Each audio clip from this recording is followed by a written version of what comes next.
Morning, Sonic Prime fans.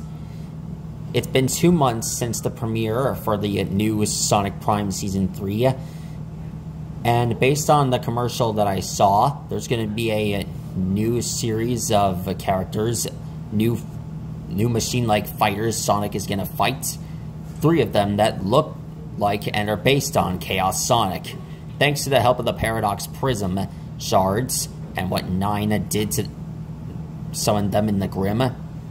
I am really amped to notice what'll happen in his fight to save the Shatterverse and stop the Chaos Council and unite the Shatterverse.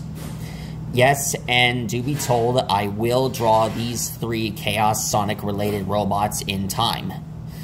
And I need you to know, let me know when the Sonic Prime release date will be. Be sure to like and rock and subscribe, and let me know when it's gonna premiere. Good night, guys.